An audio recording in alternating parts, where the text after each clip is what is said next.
August 26, 1346. In a muddy field near Crécy, France, 9,000 exhausted Englishmen are about to face 30,000 of Europe's finest knights. The French have every advantage: superior numbers, heavy cavalry, the flower of European nobility in their ranks. They're so confident that French nobles are arguing over who gets to kill the English king. 4 hours later, 1,500 French nobles are dead, including princes, dukes, and kings. The English lost 40 men, not 400, 40. The age of the armored knight, 500 years of military dominance, ended in a single afternoon, killed by peasants with sticks and strings. The blind king of Bohemia charged directly into death because he refused to miss the slaughter. French knights trampled their own allies to death trying to flee. The Genoese crossbowmen were massacred by the very French nobles who hired them. And for weeks afterward, crows grew so fat on noble flesh that they couldn't fly. This is the Battle of Crécy, where medieval warfare died in the mud, where the entire concept of nobility through combat was destroyed by common-born archers, and where the 100 Years' War truly began with France's most humiliating defeat. By the end of this video, you'll understand how a weapon that cost 10 shillings destroyed armor worth £1,000, why French knights murdered their own mercenaries mid-battle, and how one blind king's suicidal charge became the most insanely noble death in military history. Let me set the stage for this massacre. Edward III of England had just landed in Normandy with about 15,000 men, claiming the French throne through his mother. He'd been burning his way across northern France in what was called a chevauchée, basically licensed vandalism designed to prove the French king couldn't protect his people.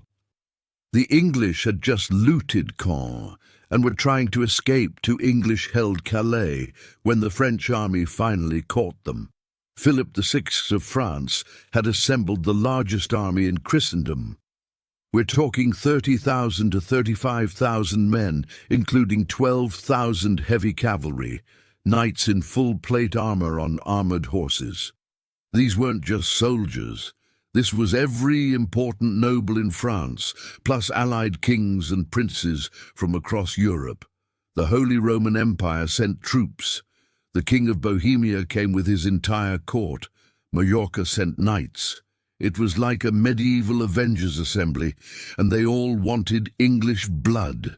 The French knights were the tanks of medieval warfare. A fully armored knight on an armored horse weighed about a ton. They'd been bred for war since childhood, trained in combat since they could walk. Their armor cost more than a peasant village earned in a lifetime. For 500 years, heavy cavalry charges had decided European battles. Infantry existed to be trampled. Archers were annoyances. Real men, noble men, fought with swords on horseback. Edward III knew he was doomed. Outnumbered 3 to 1, exhausted from weeks of raiding, low on supplies. But he had something the French didn't respect: 5,000 Welsh and English longbowmen, mostly peasants and criminals who'd been practicing with their bows since childhood, because English law required it. Every Sunday after church, English males had to practice archery. It was literally illegal to play other sports if you could be practicing with a bow. The longbow was a simple weapon, a 6-foot piece of yew wood, nothing fancy. But in trained hands it was devastating. These archers could put 12 arrows per minute into a target at 250 yards. That's an arrow every 5 seconds, accurately, at the distance of 2.5 football fields. The draw weight was so heavy, 150 to 180 pounds, that archaeologists can identify longbow archers by their deformed skeletons. Their left arms were inches longer than their right, from years of holding that massive draw weight. Edward positioned his army on a hill near Crécy, forcing the French to attack uphill. He arranged his men in 3 divisions with the archers, forming a V-shape between them, creating overlapping fields of fire. Then he did something that shocked both armies. He had his knights dismount and fight on foot. English nobles fighting like common infantry. It was unprecedented, but Edward understood something the French didn't. The age of the mounted knight was ending. Edward's decision to dismount his knights sent shockwaves through his own ranks. These men had trained their whole lives for the thunder of the charge, their war horses worth more than gold. To step down and fight like peasants was an insult to centuries of tradition. But Edward forced the issue, reminding them that survival mattered more than pride. And slowly, knights in polished plate began trudging into the mud beside archers in wool hoods, a sight no one in Christendom had seen before. The English camp was eerily calm the night before the battle. Archers prepared their yew bows, rubbing beeswax into their strings to keep them dry. Stakes were hammered into the earth, and ditches were dug by torchlight. Chroniclers say that Edward even had meat and ale distributed, so his men slept with full stomachs, while the French army staggered hungry into camp after their forced march. Every detail screamed discipline versus arrogance. The English also prepared the battlefield. They dug ditches and holes in front of their position to break up cavalry charges. They drove sharpened stakes into the ground at angles to impale horses. They turned the terrain into a killing field while the French were still marching. And then they waited. Meanwhile, on the French side, it was chaos disguised as pageantry. Nobles rode past each other in gleaming armor, banners snapping in the wind, each one more resplendent than the last. Dukes and counts squabbled openly about who would have the honor of leading the charge, or of capturing Edward alive for ransom. Some bragged they would bring the English king back in chains before nightfall. Philip VI's attempts to calm his nobles were drowned out by the clamor of trumpets and boasts. The army looked less like a disciplined force and more like a tournament gone mad. When dawn broke on August 26th, the French vanguard had to march through the wreckage of Edward's chevauchée. Villages were still smoking, crops burned, livestock scattered. Peasants whispered curses as they watched thousands of armored knights tramp past their ruined homes. To the French nobility, this was humiliation that demanded immediate vengeance. To the English, it was proof that their strategy of devastation was working. They had turned the land itself into a weapon. Philip II's army arrived at Crécy around 4 p.m. on August 26th, exhausted from a long march. The smart move would have been to rest and attack the next morning. Philip actually ordered a halt, but French nobility didn't do patient, they didn't do tactical. They saw the English on that hill, outnumbered, tired, far from home, and they smelled glory. Every noble wanted to be the one who killed or captured Edward III. By mid-afternoon, dark clouds gathered. A sudden rainstorm soaked the field. The French knights laughed, confident their plate armor would protect them, but the storm meant something very different for missile troops. The English calmly unstrung their bows and tucked the strings under their helmets and cloaks, keeping them dry. The Genoese crossbowmen had no such precaution. Their strings stretched and sagged, useless against the taut yew of the longbow. A tiny detail, a few minutes of foresight, would decide the fate of thousands. When Philip VI finally arrived at the field and saw the English calmly arrayed on the hill, banners fluttering, lines tight, he ordered his army to wait until the next day. But knights don't wait.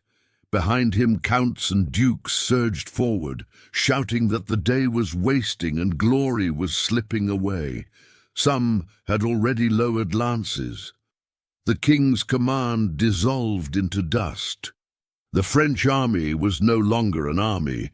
It was a mob of impatient aristocrats who refused to let discipline stand in the way of vanity. The Battle of Crécy had begun, not with strategy, but with pride exploding out of control. The French vanguard ignored Philip's orders and began advancing. Once some nobles started forward, others followed, not wanting to miss the glory. The king lost control of his own army before the battle even began. What followed wasn't a battle.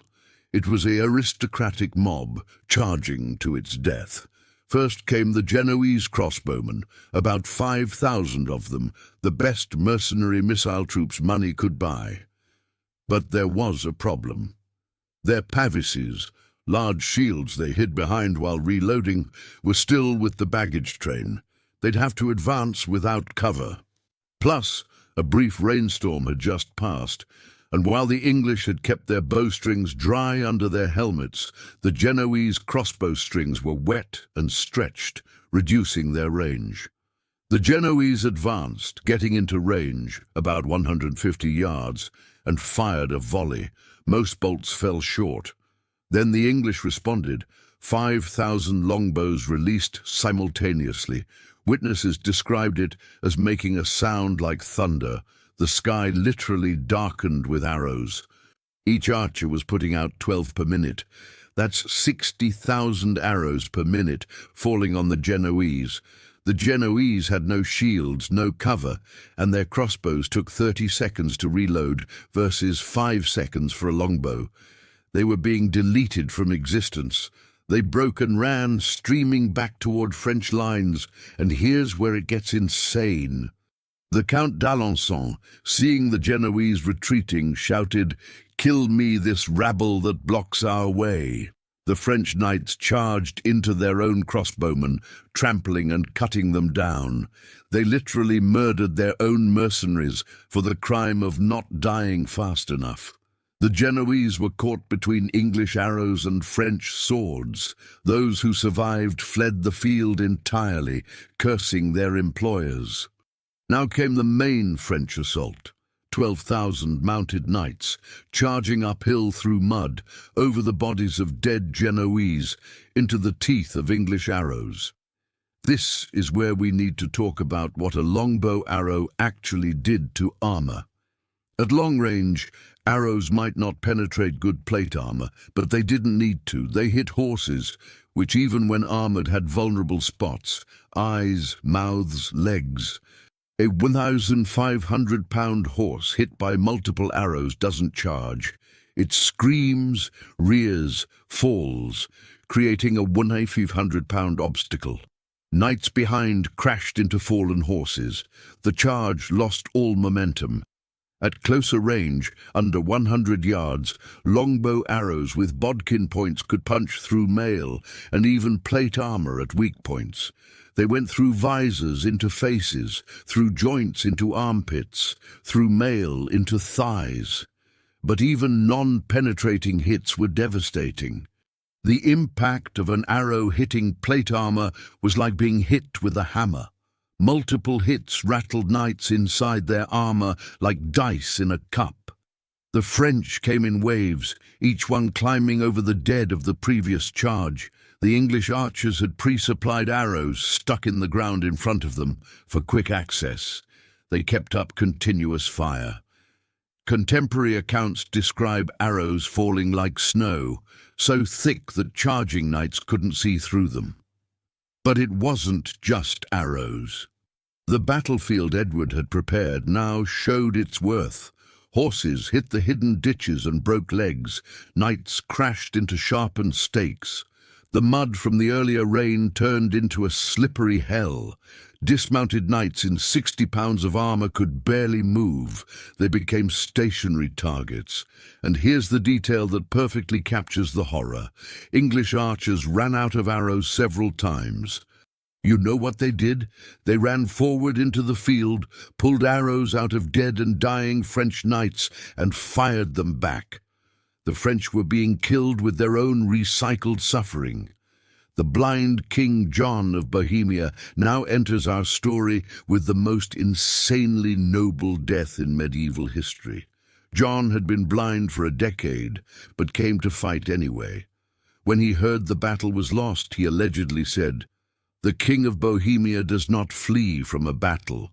He ordered his knights to tie their horses' reins to his so they could lead him into combat. He wanted to strike at least one blow with his sword before dying. This blind, 50-year-old king charged directly into the English lines, swinging his sword at sounds and shadows. He and all his attached knights were killed immediately. When they found his body, he was still tied to his dead companions, his blind eyes open, his sword in his hand. He'd achieved his wish. He'd struck an enemy before dying. Edward III's son, the Black Prince, was so moved by this display of courage that he took John's personal emblem, ostrich feathers with the motto Ich dien, I serve, which remains the symbol of the Prince of Wales today. As the sun set, the French had charged 16 times, 16 separate waves of nobility throwing themselves into the meat grinder.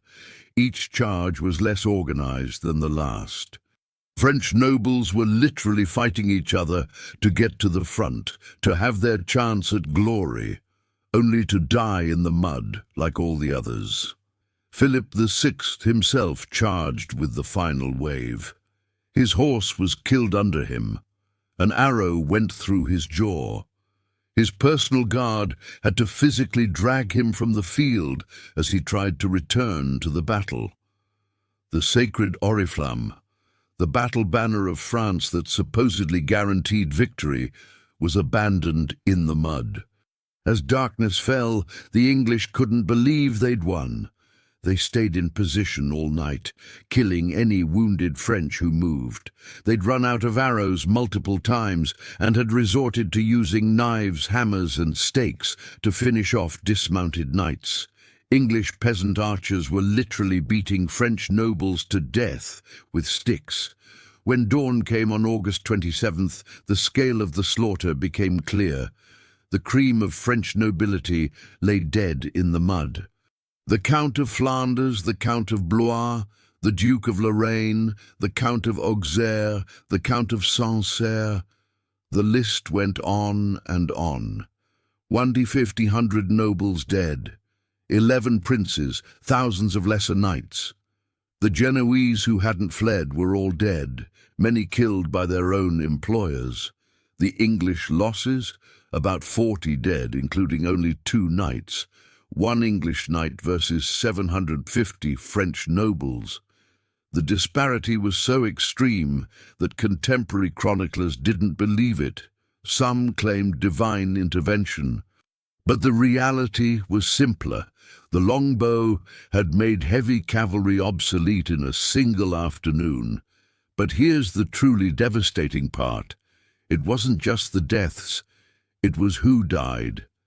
Medieval warfare usually involved capturing nobles for ransom. It was a gentleman's agreement. You didn't kill people worth money. But at Crécy, the English archers, common men with no understanding of or care for chivalric codes, simply killed everyone. They put arrows through the faces of dukes and counts without knowing or caring who they were. The psychological impact on European nobility was shattering. For 500 years, being a knight meant being militarily superior. Your noble blood, blessed by God, made you better at war than commoners. Crécy proved that a Welsh peasant with a stick could kill you just as dead as another knight. That military superiority didn't come from blood, but from technology and tactics. The entire social order of medieval Europe was challenged. The aftermath was grotesque. So many nobles died that there weren't enough people of appropriate rank to bury them properly. Bodies lay rotting for days. Crows and wolves feasted on princely flesh. Local peasants looted noble corpses, finding enough wealth to transform their lives. The armor that couldn't save its wearers was melted down and sold. The English army, exhausted and shocked by their own victory, continued their march to Calais. They left behind a field so thick with noble corpses that locals renamed it the Field of the Cloth of Gold, for all the expensive clothing on the dead. For years afterward, farmers ploughing the field would turn up noble bones and rusted armor. France went into shock. The loss of so many nobles in one day created a power vacuum. Entire regions lost their lords. Administrative systems collapsed. The French military had to be completely restructured. They started hiring more crossbowmen, building their own archer corps, and, most humiliatingly, copying English tactics of fighting on foot. The battle also created a new kind of warfare. The dominance of the longbow meant battles became longer-range affairs. The age of glorious cavalry charges was over. Wars became about positioning, preparation, and firepower rather than courage and swordplay. The romance of medieval combat died in the mud at Crécy, but France didn't learn immediately. 10 years later at Poitiers, they did the exact same thing, charged English archers positioned on a hill with the exact same result. They lost another king and thousands more nobles. It took the French nearly a century to fully adapt to the new reality that common archers were more valuable than noble knights. The social implications were even more profound. If peasant archers could destroy noble knights, what did that say about the divine right of nobility? If common Welsh criminals could kill princes, what justified the feudal system? Crécy didn't just kill French nobles, it killed the idea that noble blood meant military superiority. The English longbowmen became the most feared troops in Europe. But here's the ironic part. The longbow's dominance was temporary. It required a lifetime of training to use effectively. You couldn't create longbowmen quickly. When gunpowder weapons arrived, which any peasant could learn to use in a day, the longbow became obsolete too. The weapon that killed chivalry was itself killed by progress. The blind king of Bohemia became a legend. His suicidal charge was seen as the last pure expression of chivalric honor, choosing certain death over retreat, wanting to strike one blow for glory even in blindness. His death represented the end of an era when nobility meant something beyond wealth, when honor mattered more than survival. Modern military historians study Crécy as a revolution in warfare. It proved that technology and tactics trump numbers and courage, that prepared defensive positions beat charging cavalry, that disciplined firepower beats individual combat skills. Every modern military principle was demonstrated in that muddy field in 1346. But the most lasting image from Crécy is this: French knights, the proud nobility of the greatest kingdom in Christendom, trampling their own allies to death in their rush to die gloriously, while English peasants calmly shot them down like target practice. The Count d'Alençon, who ordered the massacre of his own Genoese crossbowmen, was himself shot through the face with an arrow moments later. The French literally killed more of their own men than the English killed Englishmen. The crows that feasted on noble corpses became so fat on princely flesh that locals reported they could barely fly. They would hop from corpse to corpse, too bloated to take wing. It was the perfect metaphor. Even the scavengers were overwhelmed by the death of so much nobility. Today, a small monument marks the field at Crécy. Tour buses rarely stop. Most people have never heard of it. But on August 26, 1346, on that muddy slope, the medieval world ended. 500 years of military tradition, the entire concept of warrior nobility, the romance of knightly combat, all of it died in an afternoon, killed by commoners with bent sticks and string. The English didn't just win a battle at Crécy. They proved that courage couldn't beat mathematics, that nobility couldn't stop arrows, and that the age of the knight was ending. The French lost more than nobles that day. They lost their entire understanding of how the world worked. And all it took was 5,000 peasants who practiced archery every Sunday after church.